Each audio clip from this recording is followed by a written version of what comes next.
Ciao ragazzi, abbiamo qua il piacere di presentarvi gli Art of Fighters. Ciao Christian, ciao Luca e benvenuti a questa intervista per i 20 anni della Trackstorm. Bello. Siete fra gli artisti più amati e più ricercati nel panorama hardcore internazionale. È vero infatti che avete suonato in qualsiasi stato del Sud America, Asia, Australia. Ve l'aspettavate tutto questo successo? Beh, non ce l'aspettavamo, però lo speravamo. È andata così, ovviamente ci fa piacere e andremo avanti così. Ecco, essere Art of Fighters, quindi suonare spesso, quasi sempre, vite private, studio, è stressante come vita oltre che divertente. Ci raccontate qualche aneddoto particolare della vostra lunga carriera? Beh, sì, è decisamente stressante, cioè combinare tutto quanto, riuscire ad avere un po' di tempo libero, visto tutti gli impegni in studio, fuori, e che continuano a aumentare, non è semplice. Abbiamo iniziato dal niente, dalla cantina, così, e l'unica preoccupazione era la musica. Quindi diventa sempre più difficile, però si tiene botta, si va avanti. Ecco, appunto accennavi al vostro inizio. Ci raccontate come vi siete conosciuti, soprattutto anche perché eravate in tre, e da dove arriva la storia delle vostre maschere? La storia AOF è un po' lunga, nel senso io e Christian ci conosciamo dal 82, 83, 84, proprio praticamente da sempre. Quindi è un'amicizia che va avanti negli anni, nel tempo. E il terzo, Pito Matteo, veniva a scuola con me e aveva la passione per l'hardcore, voleva produrre, voleva provare. Noi, io e Christian, nella cantina già provavamo e ci siamo uniti in questo modo.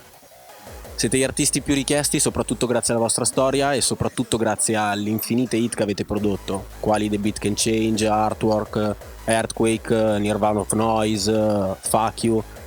Quali di queste però vi ha dato più successo dal punto di vista dei fan e invece quale reputate la migliore tecnicamente? Beh, grazie, innanzitutto. Più successo dal punto di vista dei fan, sicuramente Nirvana of Noise. È stato un bel traguardo, sia dal punto di vista tecnico che dal punto di vista musicale, combinazione di più generi, tutti uniti nella traccia, l'atmosfera giusta, e a tutt'oggi, dopo 4-5 anni, ancora spacca nel dance. Dal punto di vista tecnico è più Fuck You, credo sia l'apice di quello che intendo come hardcore, tutto quanto, c'è un po' di tutto, c'è armonia, c'è incazzatura, c'è una cassa bella pesante, i BPM che mi piacciono, sì. Poi ogni canzone ha la sua storia, ogni pezzo è un mondo a sé. Riuscite soprattutto ad essere gli Art of Fighters grazie alla varietà di tipologie delle tracce che avete fatto, dai suoni un po' più mainstream ai suoni un po' più sperimentali o dub. Da dove viene questa scelta? Non è una scelta, semplicemente ascolto tantissimi generi diversi e vengo contaminato ogni volta da quello che sento. C'è stato il periodo dubstep dove praticamente tutti ci siamo finiti dentro fino al collo. Adesso neurofunk, tutti questi generi qua dove sound design, ricerca sonora è all'estremo. Mi piace veramente tanto quello che fanno e tento di buttarlo dentro nell'hardcore. Luca invece, sei presente specialmente nei live come MC, da dove arriva questa scelta? Come ha accennato prima Christian, sono MC per caso, nel senso che è una scelta dovuta a quando Matteo se n'è andato. Mi piace comunicare con la gente, avere un feedback della gente, riuscire a collegare tra il palco e la gente, questo voglio fare. Per l'appunto voi avete iniziato con le maschere e le vostre tute arancioni che vi hanno fatto anche da simbolo. Le tute sono andate, però le maschere rimangono, si spera. Cosa provate quando la indossate? Allora, innanzitutto la maschera rimane perché facciamo schifo fisicamente, quindi la maschera è quel momento che da Luca passo a OF, proprio quando l'abbasso, io e Christian ci diamo il 5, inizia il 7 e passa tutto, dietro la maschera non c'è ansia, paura, gioia, non so. cioè diventiamo AOF. Penso che succeda tipo come ai motociclisti che quando abbassano la visiera, inizia la gara. E così inizia per noi. Parliamo di Trackstorm. Ci raccontate com'è nata la vostra storia con questa etichetta? È nata praticamente consegnando una demo, una cassettina ancora al tempo, al Number One, questo DJ che suonava in una sala commerciale, che poi l'ha portata a Giangi, di Stand Guys. E da lì questa bellissima demo composta da una ventina di pezzi, di cui 18 speedcore, 300 bpm, rumore completo, i 2 pezzi di 150. Poi l'abbiamo portata a Giangi, ascoltato, e da lì chiamate Milano. Ok, prima cosa che ci ha detto Max: buttatevi i pezzi a 300, concentriamoci su quelli a 150. Da lì 3 anni di rottura di cazzo, di avanti e indietro a Milano, sacrifici, studiavamo al tempo, 16 anni, 17 anni, e dopo 3 anni The Beat Can Change, così, la storia ebbe inizio. Ecco, appunto, il vostro primo EP è stato The Beat Can Change, tra l'altro usando un programma che poi avete cambiato dopo, Fast Tracker. Ci raccontate com'è nata questo EP, questa traccia? Praticamente Fast Tracker è una delle prime cose open source che è esistito, nel senso che c'erano tantissime canzoni in giro per internet, tu potevi scaricare, guardare come era fatta, capire un po' qual era il procedimento, e in una di queste c'era sto campione di sta melodia di Denarro, che tra l'altro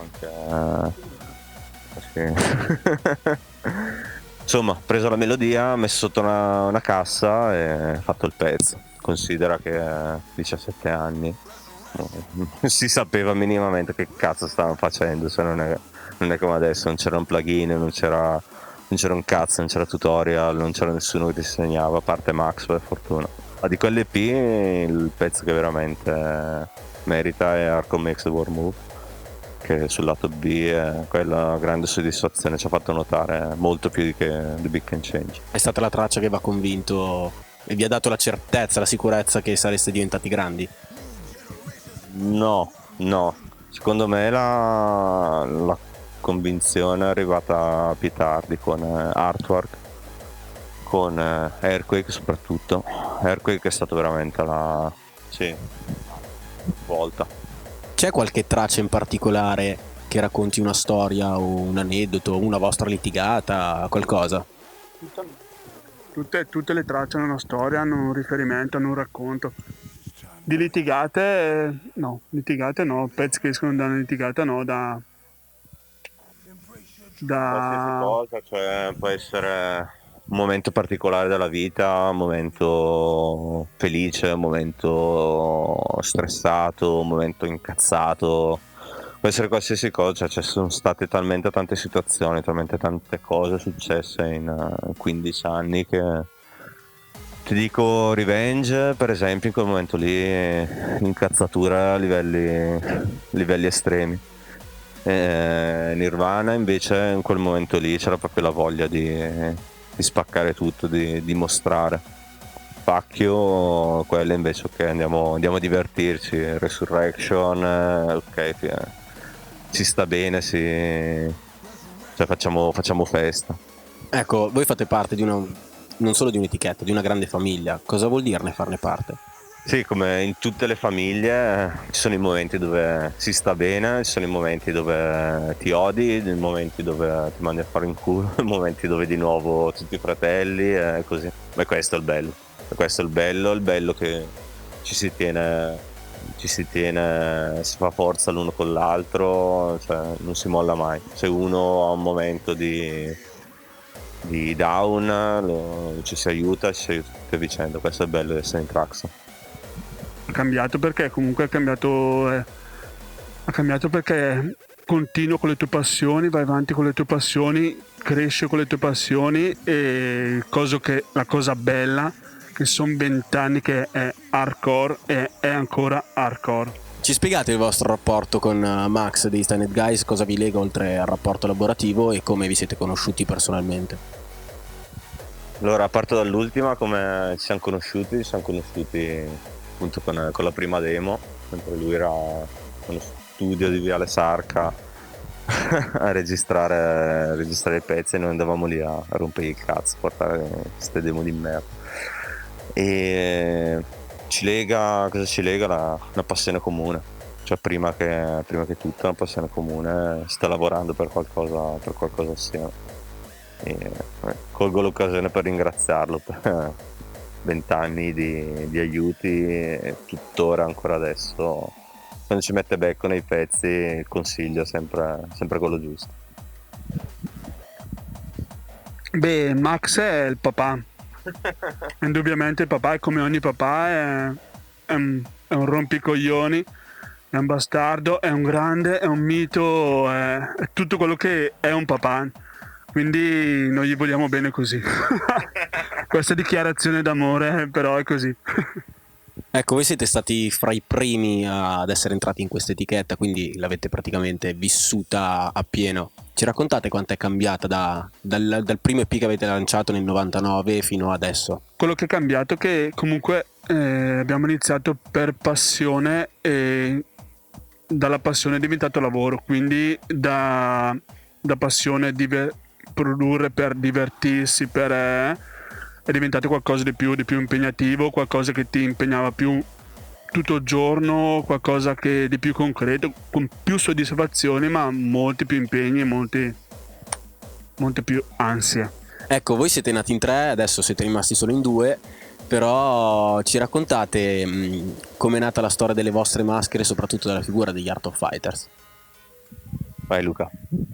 La storia delle maschere nasce nel lontano 2001, sottolineo il 2001, ed era uno show, un vero e proprio show che abbiamo fatto in Svizzera, a Biasca, noi con i nostri fratelli Nico e Tetta. L'idea è di Tetta, quindi dobbiamo dare il merito a Tetta delle maschere. Le maschere erano semplicissime, abbiamo messo tutte e 5 e in più abbiamo indossato una tuta bianca ed era semplicemente bianca. Lì abbiamo iniziato un po' con i fuochi, un po' lo show lì si è introdotta, poi non l'abbiamo tenuta io e Christian, l'abbiamo tenuta e poi ha avuto varie evoluzioni, abbiamo ripreso una un po' più seria e ognuno di noi l'ha personalizzata. In questi anni in Traxxon sicuramente avrete qualche aneddoto particolare, qualche storia anche imbarazzante da raccontarci. Una volta in Svizzera con Wishmaster, stesso hotel, non so come cazzo è partita, praticamente è successo che abbiamo bussato Wishmaster e abbiamo iniziato a fare i coglioni lì davanti alla porta.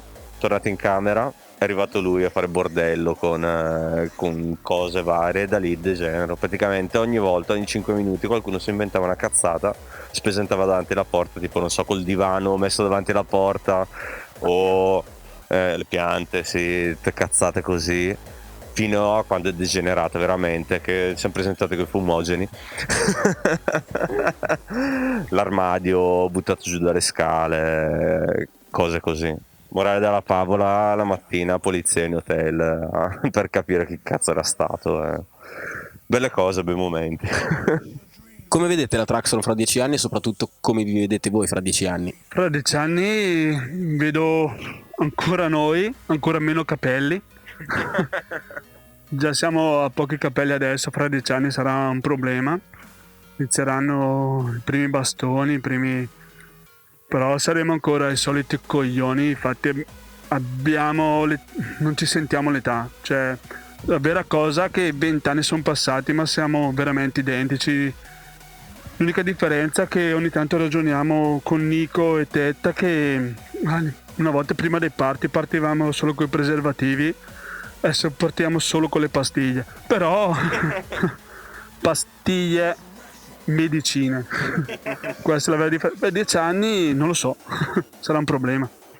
Come etichetta state puntando molto anche sui giovani e ci sono tantissimi giovani, anche se molto esperti come Amnesis, come Alien T. Vi sentite un po' come i fratelli maggiori o come dei papà, come magari è stato Max con voi o come altri? Secondo me è giusto aiutare i nuovi a correggere un po' il tiro senza snaturarli, senza cambiare lo stile assolutamente, però aiutarli a capire qual è la direzione giusta. Quindi sì, poi i fratelli maggiori.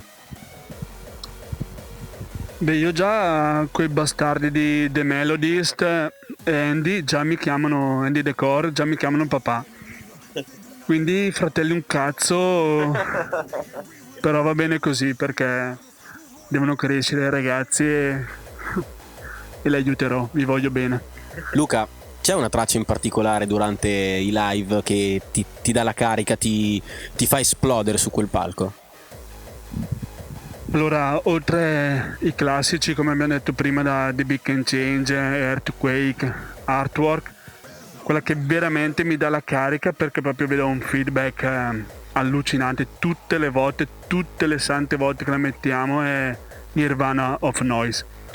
Cioè lì vedo proprio la sala esplodere, vedo l'energia, vedo hardcore. Ecco, parliamo di festival e di comunque sia traguardi, Climax come Dog, appunto Anthem del Dominator, Defcon, Thunderdome e Anthem del Thunderdome. Qual è stato l'evento e soprattutto qual è stato sia quello più atteso ma anche quello più bello, quello che vi ha dato proprio la soddisfazione interna di dire sì, sono arrivato qua, è un punto di partenza, è lì dove volevo arrivare? C'è una fondamentale differenza fra i party, i mega party con le feste piccole. Cioè, tutte e due si è avvolto da delle emozioni molto particolari. Magari in quello grande, quello il nome grande, sai già cosa ti aspetti, sai già l'emozione, ti senti la pressione e quando sali vedi il fiume di gente, è un'emozione per quello. I club piccoli secondo me sei più contatto con la gente, sei più vicino, senti più il feeling, ma proprio vero e proprio con le persone, da stringere la mano, proprio a sentirli. Sono due cose molto differenti, quindi non so cosa dirti. Ovviamente Defcon è Defcon. Abbiamo suonato l'ultima volta, abbiamo chiuso il Cubase, è stato un sogno, però ti assicuro che anche i piccoli club sono bellissimi, veramente veramente belli. Sì, effettivamente, quando sono nei locali più piccoli, puoi vedere la gente, senti la gente, ce l'hai lì a un metro e capisci cosa stanno provando e te lo fanno provare anche a te. Mentre nelle feste grosse tu hai un muro di luci davanti e tante volte veramente abbiamo talmente le luci sparate che non sai che cazzo c'è davanti. Tipo il Climax, onestamente, a parte il minuto in cui sali in console, poi basta, vedi nulla, vedi una marea di teste e non sai cosa sta succedendo. Cioè, vedi la gente che salta, ma finisce lì, quindi vaffanculo, sì. Cioè, feste piccole dove interagisci con la gente. Beh, suppongo soprattutto in Australia o in America essere riconosciuti per il proprio sound è una soddisfazione. Decisamente, cioè anche essere chiamati la prima volta che siamo andati in Australia o in America, cioè cazzo, essere partiti dalla cantina senza sapere dove andare, cosa fare, perché se sarebbe piaciuto quello che facevamo, arrivare dall'altra parte del mondo, sì, una bella soddisfazione. Io e Cristi abbiamo un hashtag che usiamo spesso fine live e diciamo dalla cantina a tutto questo.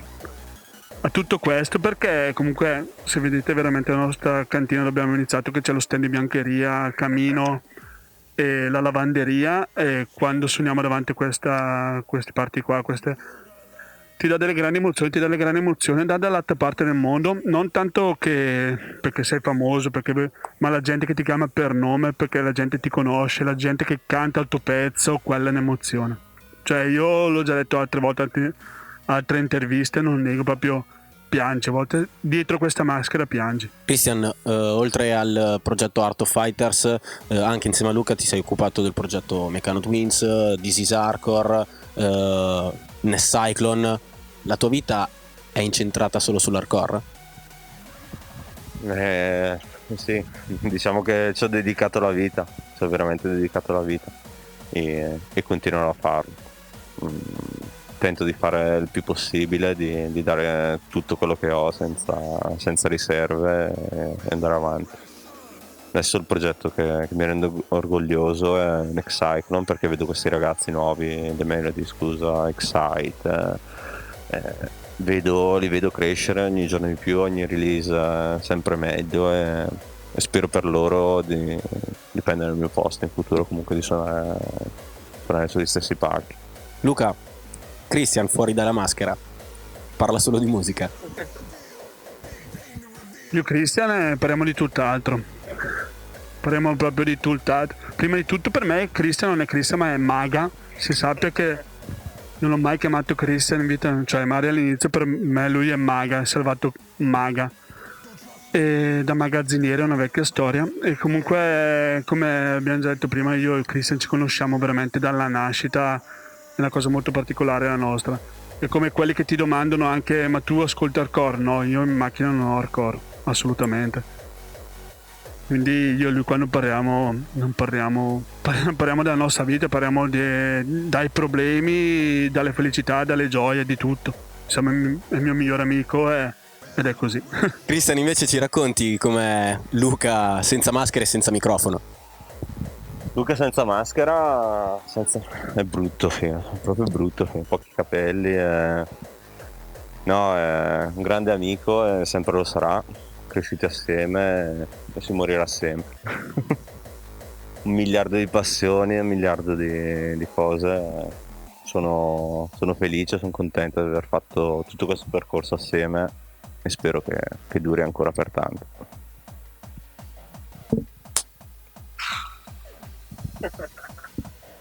Cosa ci dobbiamo aspettare da Art of Fighters per i prossimi anni?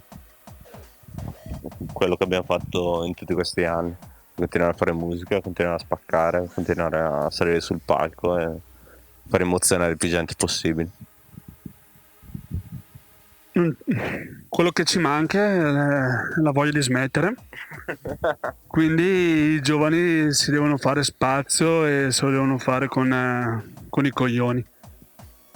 Non pretendiamo di stare sempre in cresta all'onda, cioè lo pretendiamo noi come obiettivo, però non chiudiamo le porte a nessuno. Io vi ringrazio per questa intervista, auguri anche a voi per i 20 anni della Trackstorm. L'unica cosa e l'ultima cosa, potete farci vedere le vostre facce?